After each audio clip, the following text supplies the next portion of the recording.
공동체 초대교회의 모델. 오늘 시즌 3의 G23 그룹 7번째 묵상에 함께 섭니다.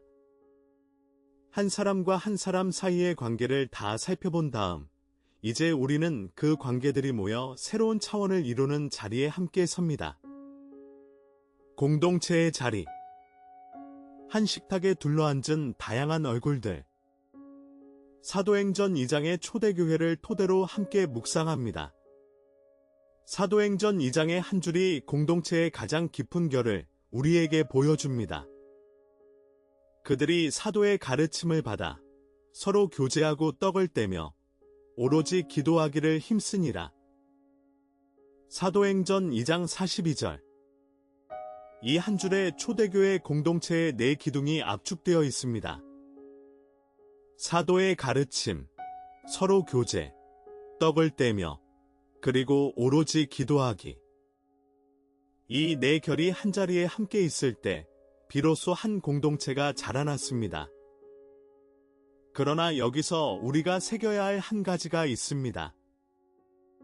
이 한 줄은 단순한 종교적 모임에 관한 묘사가 아니라는 사실입니다. 이 한 줄은 한 분의 임재가 어떤 한 자리에서 가장 또렷이 드러나는가를 가르치는 한 줄입니다. 한 사람의 자리에서가 아니라 두 사람의 자리에서도 아니라 여러 사람이 한 분 안에서 한결로 함께 모이는 자리. 그 자리에 한 분의 임재가 가장 또렷이 머무는 신비. 오늘 우리는 이 신비 앞에 함께 섭니다. 예수님께서 한 줄로 공동체의 신비를 새기셨습니다. 두세 사람이 내 이름으로 모인 곳에는 나도 그들 중에 있느니라. 마태복음 18장 20절.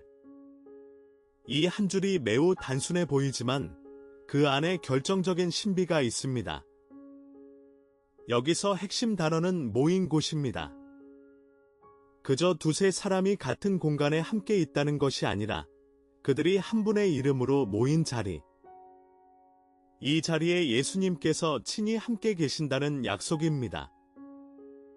여기서 우리가 새겨야 할 것이 있습니다. 공동체는 결코 개인의 합이 아니라는 사실입니다. 두 사람이 모이면 두 사람이 아닙니다. 한 분이 그들 중에 함께 계시기에 세 사람의 자리가 됩니다. 그 한 분의 자리가 더해진 것이 결국 공동체를 개인의 합 이상으로 만듭니다. 이 사실 한 줄이 모든 그리스도인의 공동체 신학의 토대입니다.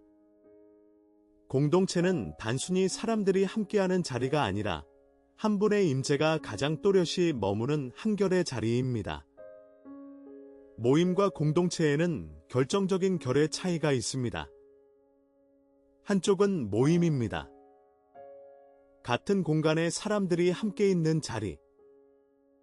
각자가 자기 자리에 머물러 있고 함께 시간을 보내지만 그 결이 나뉘어 있는 자리. 관계가 표면에 머무릅니다. 오늘의 한 사회에서 우리는 많은 모임에 참여합니다. 회사의 모임, 동창회의 모임, 취미의 모임. 이런 모임들은 자체로는 가치가 있지만 그 모임이 공동체의 결로 자라기에는 무엇인가 한 결이 모자랍니다. 다른 한쪽은 공동체입니다. 한 결로 함께 흐르는 자리. 서로의 자리에 닿는 결, 함께한 시간이 단순히 흘러가지 않고 한 결을 만들어가는 자리. 관계가 표면을 넘어 영혼의 자리에 닿습니다. 이 결의 차이는 한 사건의 자리에서 가장 분명해집니다. 한 사람의 위기가 닥쳤을 때 모임의 사람들은 안타까워하다 자기 자리로 돌아가지만 공동체의 사람들은 그 위기의 자리에 함께 머물며 한결로 짊어집니다. 두 결의 차이가 그 한 자리에서 가장 또렷이 드러납니다. 초대교회의 네 기둥을 다시 한 호흡으로 들여다봅시다. 그들이 사도의 가르침을 받아 서로 교제하고 떡을 떼며 오로지 기도하기를 힘쓰니라. 사도행전 2장 42절. 첫째 기둥은 사도의 가르침입니다. 한 분의 말씀을 함께 받는 자리. 공동체는 자기의 의견 위에 세워지지 않고 한 분의 가르침 위에 세워집니다. 둘째 기둥은 서로 교제입니다. 교제로 번역된 단어는 헬라어로 코이노니아, 곧 깊은 나눔과 함께함을 의미합니다. 단순한 사교가 아니라 영혼의 결이 한자리에서 나누어지는 자리입니다. 셋째 기둥은 떡을 떼며입니다. 단순한 식사가 아니라 함께 한 식탁에 앉는 사건. 그리고 더 깊게는 주의 만찬을 함께하는 자리. 한 분의 살과 피를 함께 받는 자리에서 공동체의 결이 가장 깊어집니다. 넷째 기둥은 오로지 기도하기입니다. 공동체가 한 보좌 앞에 함께 서는 자리. 기도 없는 공동체는 결국 인간의 모임으로 머물고, 기도하는 공동체는 한 분의 임재 안에서 자라납니다. 이 네 기둥이 함께 있을 때 한 공동체가 한결로 자라납니다. 초대교회의 공동체는 한 가지 더 충격적인 결을 가지고 있었습니다. 그것은 재물의 나눔입니다. 믿는 사람이 다 함께 있어 모든 물건을 서로 통용하고 또 재산과 소유를 팔아 각 사람의 필요를 따라 나눠주며. 사도행전 2장 44절과 45절. 이 한 줄에 결정적인 한 가지가 있습니다. 공동체의 결은 결국 가장 구체적인 자리, 곧 재물의 자리까지 흘러갔다는 사실입니다. 이것은 오늘 우리에게 가장 어려운 한 줄일 수 있습니다. 현대 사회에서 재산의 사적 소유는 너무 자연스러운 자리이고, 공동체라는 이름으로 그것을 다 나눈다는 것은 거의 불가능해 보입니다. 그러나 초대교회의 이 한 풍경이 우리에게 가르치는 결정적인 결이 있습니다. 공동체는 결국 가장 구체적인 자리에서 검증된다는 사실입니다. 내 시간을 한 형제 자매를 위해 내어줄 수 있는지, 내 자원을 한 자리의 필요를 위해 나누어 줄 수 있는지, 내 안락한 자리를 한결로 양보할 수 있는지. 이 구체적인 자리에서 공동체의 결이 살아있는지가 가장 분명해집니다. 초대교회 공동체의 모습을 세 결로 정리해봅니다. 첫째 결은 말씀과 기도입니다. 한 분의 가르침을 함께 받고 한 분 앞에서 함께 기도하는 자리. 이것이 공동체의 영적 척추입니다. 이 척추가 없는 공동체는 결국 인간의 모임으로 흘러갑니다. 함께 말씀을 받는 자리, 함께 기도하는 자리. 이 두 자리가 공동체를 영적 결로 묶어줍니다. 둘째 결은 교제와 식탁입니다. 함께 떡을 떼며 일상을 나누는 자리. 영적 결이 일상의 결로 흐르는 자리입니다. 주일에 한 시간만이 아니라 한 주에 한 끼 식사, 한 자리에 한 호흡까지 함께 나누는 결, 교회의 자리만이 아니라 가정의 자리에서도 떡을 함께 떼었다는 한 줄이 결정적입니다. 셋째 결은 나눔과 돌봄입니다. 필요에 따라 모든 것을 함께하는 자리. 공동체가 추상이 아닌 구체적 사랑이 되는 자리입니다.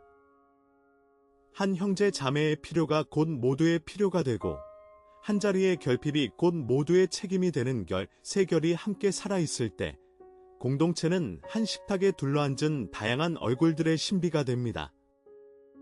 이 권의 핵심 풍경 한 장을 함께 그려봅니다. 한 식탁에 둘러앉은 다양한 얼굴들. 사도행전의 한 줄이 이 풍경을 우리에게 새깁니다. 날마다 마음을 같이하여 성전에 모이기를 힘쓰고 집에서 떡을 떼며 기쁨과 순전한 마음으로 음식을 먹고. 사도행전 2장 46절. 이 한 줄에 결정적인 두 가지 결이 있습니다. 첫째, 날마다 마음을 같이 했다는 것입니다. 한 주에 한 시간이 아니라 날마다. 그리고 그저 모인 것이 아니라 마음을 같이 하는 자리에. 둘째, 그 결이 일상의 식탁의 자리까지 흘렀다는 것입니다.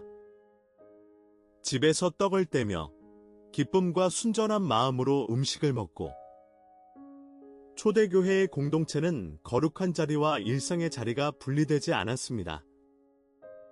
한 식탁에 다양한 얼굴들이 둘러앉은 풍경. 유대인과 헬라인, 부자와 가난한 자, 자유인과 종, 한자리에 모두가 한결로 둘러앉아 떡을 함께 떼었습니다. 이것이 공동체의 가장 깊은 신비입니다. 다양함이 사라진 자리가 아니라 다양함이 한결로 모이는 자리.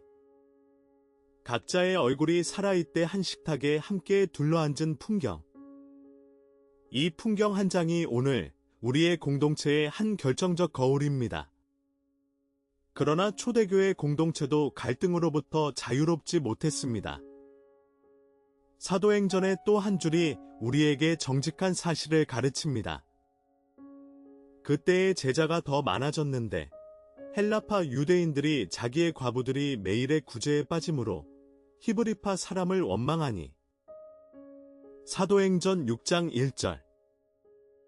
여기서 결정적인 한 가지가 있습니다. 초대교회처럼 이상적인 공동체에도 분명한 갈등이 자리 잡고 있었다는 사실입니다. 헬라파와 히브리파라는 두 그룹 사이의 갈등.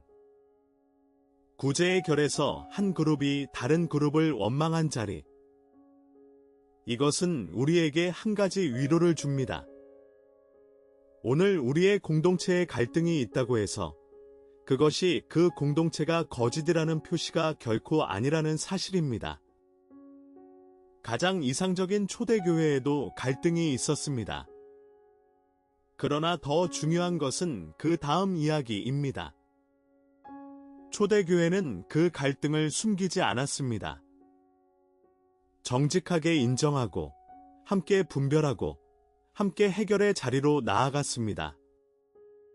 7 일꾼을 세워 구제의 사역을 맡겼고, 그 결로 공동체는 더 단단해졌습니다. 갈등이 있느냐가 공동체의 진위를 가르지 않습니다.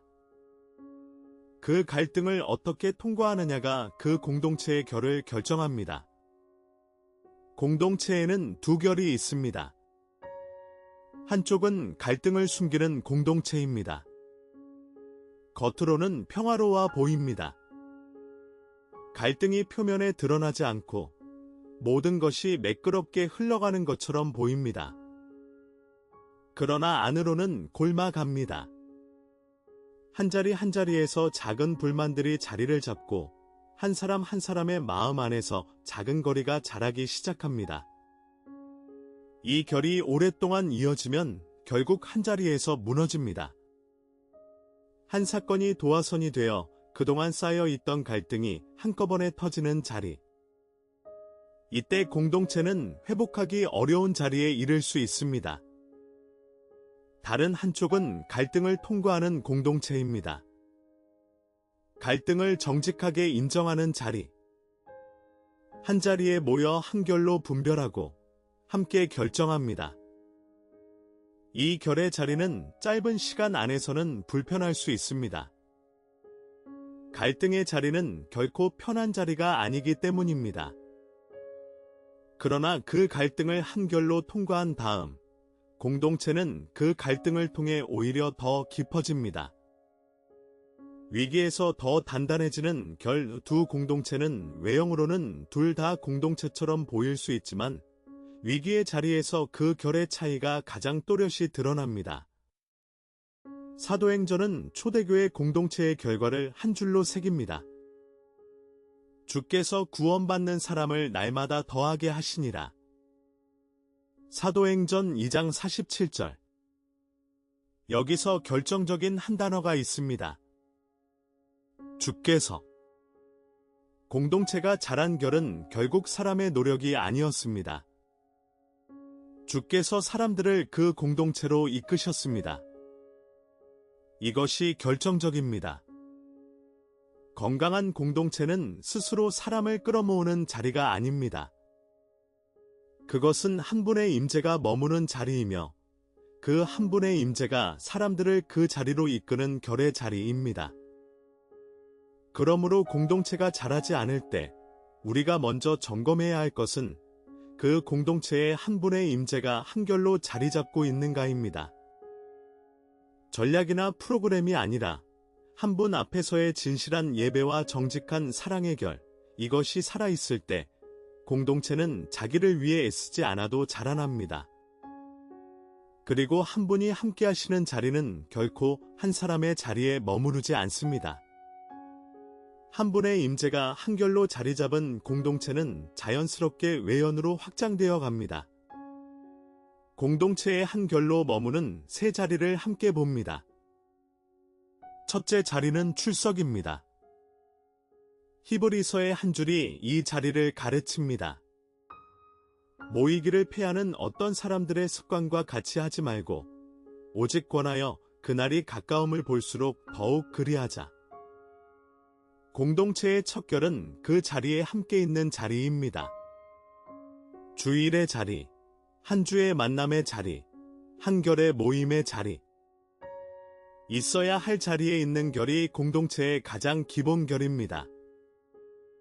둘째 자리는 드림입니다. 공동체는 받는 자리만이 아니라 드리는 자리입니다. 내 시간, 내 자원, 내 은사를 한결로 드리는 자리. 한 사람 한 사람이 자기 자리에서 한 결씩 드릴 때 공동체가 함께 자라납니다. 받기만 하는 공동체 안에서는 결국 그 공동체가 메마릅니다. 셋째 자리는 기도입니다. 공동체와 그 안에 한 사람 한 사람을 위해 기도하는 자리. 이것이 영적 결속의 가장 깊은 자리입니다. 함께 모인 자리에서도 자기 자리에 돌아간 다음에도 그 공동체의 한 사람 한 사람을 위해 기도하는 결 세 자리가 함께 살아있을 때 공동체의 한 결로 머물 수 있습니다.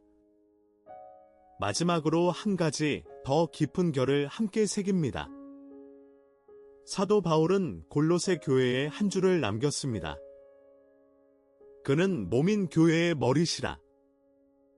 골로새서 1장 18절. 이 한 줄에 결정적인 한 가지가 있습니다. 모든 공동체의 결정적인 머리는 한 분 그리스도이시라는 사실입니다. 이것은 단순한 표어가 아닙니다. 이 한 줄은 공동체 안에서 일어나는 모든 자리의 결정적 기준을 우리에게 가르칩니다. 한 공동체 안에서 어떤 결정을 내려야 할 때, 어떤 갈등을 해결해야 할 때, 어떤 방향으로 함께 흘러가야 할 때, 우리가 묻는 첫 물음은 그리스도가 무엇을 원하시는가입니다. 내 의견이나 다른 한 사람의 의견이 아니라 이 공동체의 머리이신 그분의 뜻이 어디 있는가?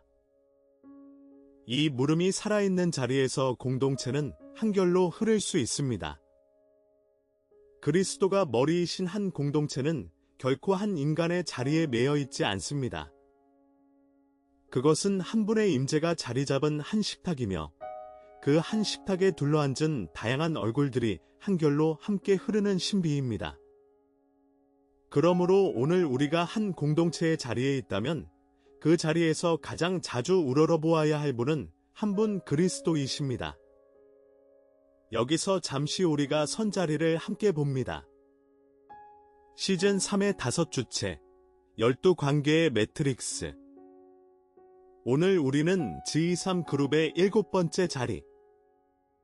인간과 인간 사이, 관계가 다자차원으로 확장된 자리에 함께 섰습니다. 다음 자리는 그 관계가 사회구조로 확장되는 자리, 권위와 순종으로 흘러갑니다. 오늘 우리는 공동체의 자리, 초대교회의 모델을 함께 묵상했습니다.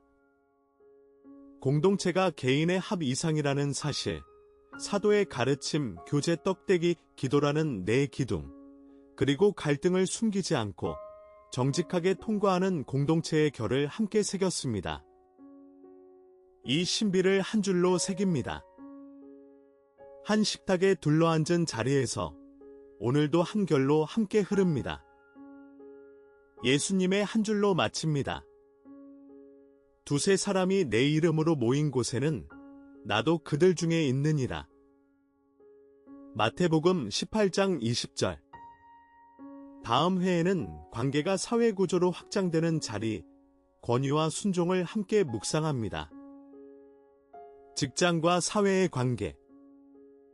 우주나 채널을 구독하시고 다음 시간에 다시 만나기를 기도합니다. 주님의 크신 평안이 여러분의 모든 자리 위에 함께 하시기를 축복합니다.